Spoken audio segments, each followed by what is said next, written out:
How are you? I hope everybody's doing well. In Friday's class, we are going to cover our executive summary. So with that said, I just wanted to recap all the various sections. I know it seems like a lot as we're going through, but again, I am replacing your homework with sections of your paper so that you can get it done section by section by section so that we can get through the paper rather than have you pull an all-nighter on Sunday night. So, reminder, your paper is due Monday. It must be submitted APA format with in-text citations and a reference page and a cover sheet, just as we discussed in class on videos. So it is due Monday. I gave you, I think, till 7:30 p.m. Check the dates and times in Canvas. Let's cover each section just so that you can recap it. Again, individually, it may look like a lot, but when you actually cover it all together, I promise it's not that bad, and you guys can do this. So, section 1, we're going to leave to last because that's what we did here, and that's what you should always do with your executive summary because it really does exactly what it says. It summarizes. So, we started out the semester with a situation analysis, which is also called current situation. This is looking for us to describe what is happening right now. Before your magic pill comes out, what is the state of our business? What is the demographics in the area? What is our market constructed of? So we're looking at things like the market. First of all, you have to know what type of market you're in.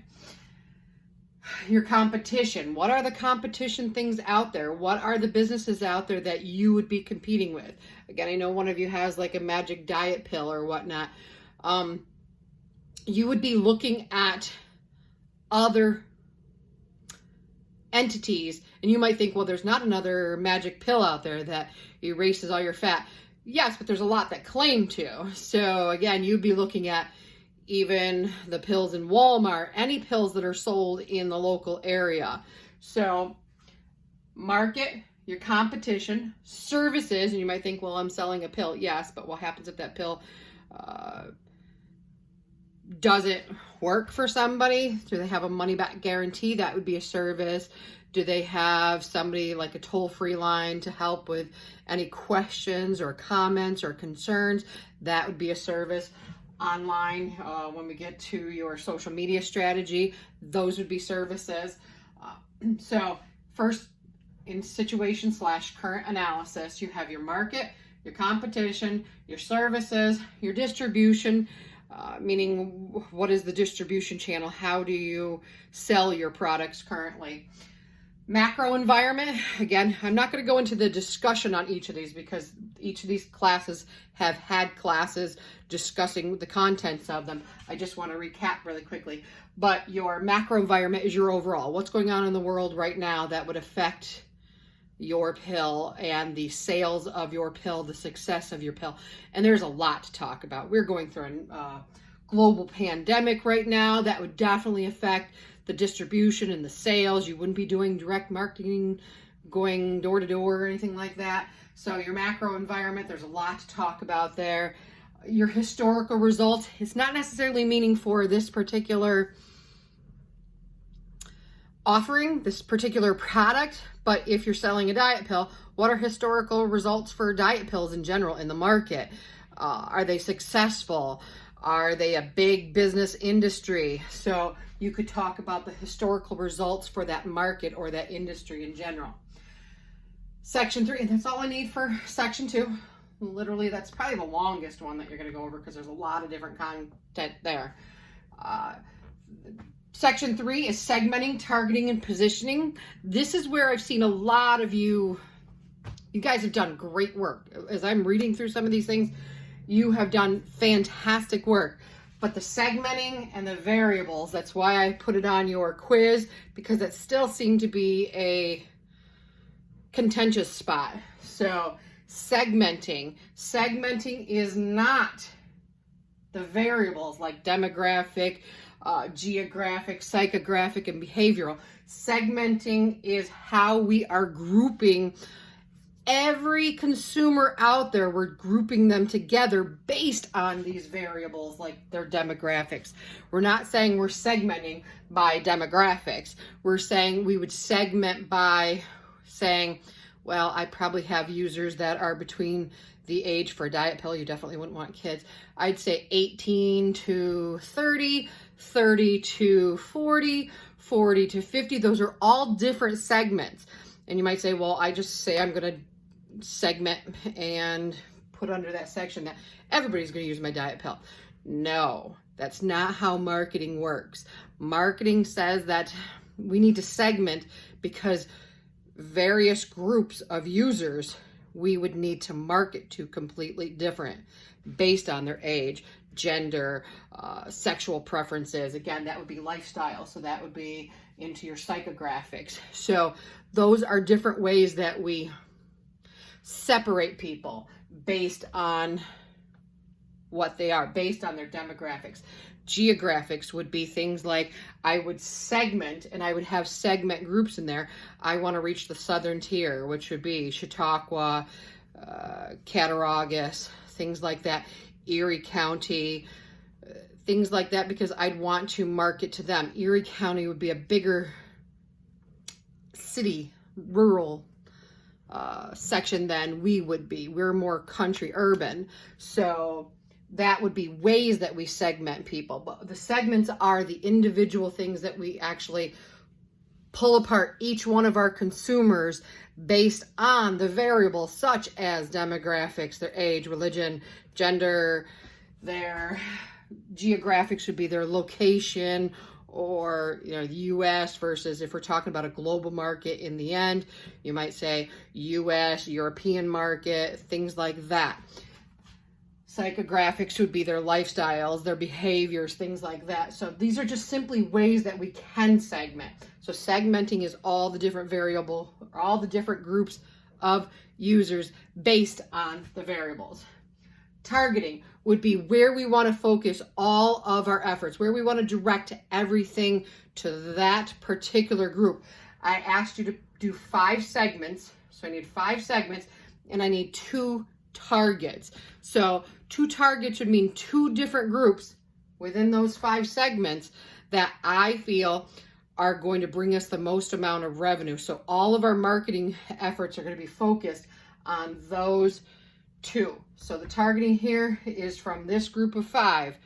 So that's really why we need to have segments, so that we have them all separated, so that, because we know that they're going to be marketed to completely different. I'm going to market a teenager completely different than I market a 50-year-old woman. They're just completely different ways that we approach them. And in marketing, you just know that. So the targets, you need 2 of them. And then positioning is how we set ourselves up in that market to really reach that particular dynamic. Again, I'm going to market to teens a lot differently than I am a mother to 4 grown teenagers. It's just, it is what it is. So segmenting all the various users of my product, targeting where my advertising is focused, and positioning is how we set ourselves up within that market to reach that potential target. Section 4, goals and objectives. Completely different things, remember? My goals are my long-term things that I want for my company and things that I want to do, and they are SMART goals.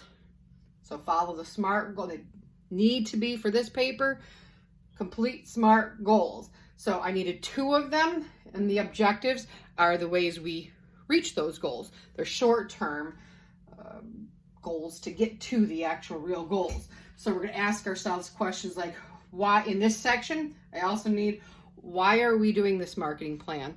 Was there an overall goal of getting more capital to build our business? Was there growth in the business itself? Do we need money to market? What are we really setting up this market plan for? What type of growth plan? We talked about this in class. You've got market penetration, market development, product development, and finally what we call diversification. Our product is different somehow. So you would choose one of those that you feel your product falls under, which you already did. And that is just goals and objectives. The next section, section 5, is our strategies. And this one looked like a rough, tough one, but I promise you it wasn't. We're just talking about any kind of trends that would apply to our particular product. What are the trends going on?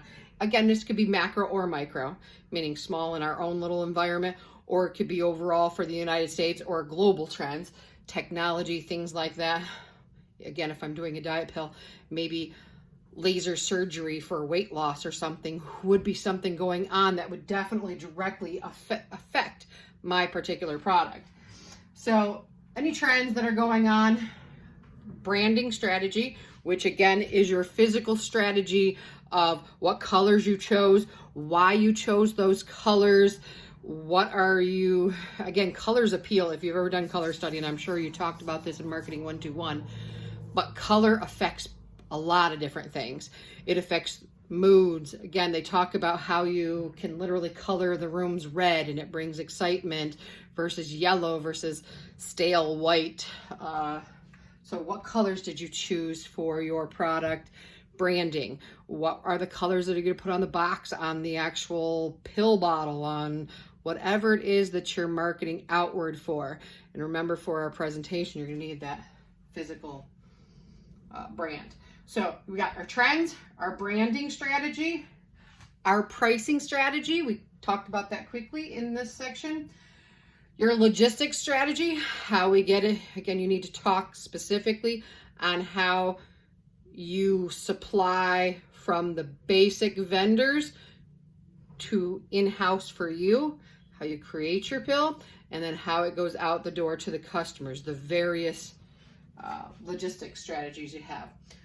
And finally, our social media strategy. How do you plan to reach particular targets based off of social media? 6 was metrics and implementation control, which simply means going back and looking at these goals and objectives. How do we measure those? How do we measure whether they are successful or not? How often do we measure whether or not we met our goals? And who does that? Who is looking at that data and analyzing it? Who is saying whether or not we successfully implemented our goal? So the metrics are things like tracking of the goals, who is in charge of tracking the goals, how often those goals are looked at and measured. Sorry, let me adjust this so you can even see the bottom section. We also need to have, there would be a lot of things in a standard marketing and business plan. Things like startup forecasts. All I asked you to do for your section for this was a basic sales forecast, meaning how many of these components do you expect to sell? How many of your magic pills do you expect to sell? I noticed that some of the content people were talking about 1 month supply of pills or 2 months supply of pills. Let me reiterate, please read through the instructions that I gave early on. This is a one-time only magic pill. So you wouldn't be able to hand out a 1 month supply or market a 1 month supply. This is a one singular uno pill that goes into its own pill container or box for our marketing purposes. And it's one time only. So let me be very clear about that. So how many of these, that would affect your pricing strategy. If you know that this is something that people don't take often and it's going to change their lives, you wouldn't be marketing it for $10.99. People would find a way. If I want to become a bazillionaire overnight and my pill brings me unlimited wealth, I probably am not going to market that pill for $10. So it affects your pricing strategy. I'm just saying, think about it. So it'd be sales forecast, tracking of your goals, who, how often, and then I asked for one contingency, a what if. What if all your sales data goes down the drain? What happens if the computers die? What happens if a fire in your warehouse happens? Just something like that. Every company, every product launch should have some sort of contingency plan in it. So finally, our section 1, what we have left out so far. So Friday's discussion on this class is really going to be about our executive summary. Our executive summary, we leave it to the end because it does exactly what it's supposed to. It summarizes what we've already talked about. Doesn't mean we go through and talk about it again and do the same sorts of bits and pieces of information. So let me be very clear. An executive summary in the marketing world is like an elevator pitch. And I don't know if you've ever heard that terminology or not. If you're in marketing and you work in marketing, you probably should know what an elevator pitch is. But this is your elevator pitch. So for those of you who haven't heard of an elevator pitch is the concept, or at least the idea and the notion and the structure of, if you had a new idea to pitch to the owner of your company, and you had them alone in an elevator, and you were going from floor 1 to floor 8, and it takes you approximately 25-30 seconds to get to that floor, that's how much time you have their attention. And I know that it sounds hard when we've went into all of these sections very strategically and put all of these things into our plan purposefully to say that somebody's not going to read the plan, because there are going to be people that read it. But for the most part, your managers or the people that have a lot of money to give, the capital venturists, the folks that have a lot of money, the sharks on Shark Tanks, those folks are very busy in life. They don't have time to read over an entire marketing plan for 45 to 50 pages, which is the typical length of a decent marketing plan. This is just a section in the business plan, and the business plan can run upwards of 100 pages. So what an elevator pitch is that you have approximately 30 seconds to grab their attention, to make your pitch, to say, hey, have you ever felt that you could not control your weight? Have you ever felt the sting of going to a picnic and feeling like the big person there, and no matter what you've done, diet, exercise, it doesn't seem to be working? It's really the time to give that value proposition in there to make that impactful moment. Here, I've got the answer. So that's what a value prop is. That value proposition is, here's a problem that's going on, and I have the solution for it. And that's what you really need to do for this executive summary. No new information should go into the executive summary. It should be something that you've talked about in here, but it's not restructuring your paragraphs to give them everything again in the report. It's simply saying, hey, this is the problem. I am the solution. This is why I'm the solution. And here's my target for this area, and I've got what it takes to make it happen. And this is why you need to come and get on board with my product very quickly. It's meant to be about a page in length, maybe a page and a half if you're really lengthy, but you've got about 30 seconds to grab them. You've got about 30 seconds for them to read. They will read a page, page and a half. That's it. It's the same thing we do with your resume.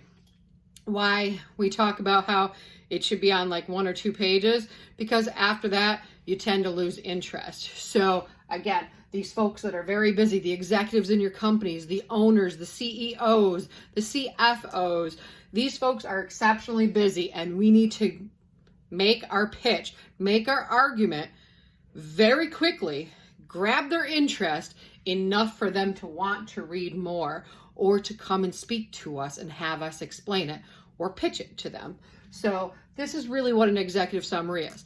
I have provided a video for all the different sections, and your book doesn't really do all that much for it, but that's all it is. It's really to kind of say, hey, this is what you need to look at my product for, because we have this major problem. We have the solution. This is why we are positioned to attack this problem and make a whole lot of money for us and you. Come on board with us, and we can be partners, and we can get this project done. It really is what it is. It's your sales pitch. So executive summary done last. Situation analysis, section 2. STP, section 3. Section 4 is your goals and objectives. Section 5 is your strategies. We're not doing all of them because there's technically a lot more strategies, but we're doing the big ones. We're doing just a little bit on trends. We're doing your branding, your pricing, your logistics, and your social media. Again, for your presentation, we're furthering that social media to a presentation portion of it, but it's nothing different than what you're listing here. 6 is your metrics and your implementation control. How do we implement those practices? How do we track them? How do we figure out how these goals are measurable? What are we doing to measure them? Who's measuring them? Who's analyzing them? Who's saying whether we're successful or not? And are we going to go back to the table, or are we just going to create new goals? What are we going to do with them? Give me a basic sales forecast. Again, if you don't have historical results, so you're just taking a best guess estimate, you might want to do things like the demographics in your area. If you're selling a weight loss pill, that's going to be mostly, not always, but mostly a female demographic. So my segment on that would probably be, there'd probably be several different segments. I could have a segment from 18 to 25, a segment females 18 to 25, another segment from 26 to 36, and 36 and up. I could also, with doctor approval, maybe have a segment from 13 to 18, because I know that that is a big deal, especially if we're talking about like bullying kids in school and things like that, and there's a physical weight problem, that might cause a lot of problems in high school and hurt kids' opinions of themselves and things like that. So with doctor's assistance or oversight, we might have a segment of perhaps 13 to 18, depending on the health information on your diet pill. So those would be various segments. Again, who we target would be where we're going to focus all of our efforts. So that is your paper in a nutshell, and it is due on Monday. So please be very cautious about that. It is due Monday by 7:30 p.m. Again, I will be on Zoom Monday and Wednesday like always. Monday's class and Wednesday's class then shifts to the thought process of getting our presentation ready. That is, I will be seeing you guys on Friday. You need to be presenting that. I have released all that information for you. Let me know if you have any questions. And that is it. Email me or come to a Zoom and ask any questions, and I'll be happy to answer you. Have a good night. Bye.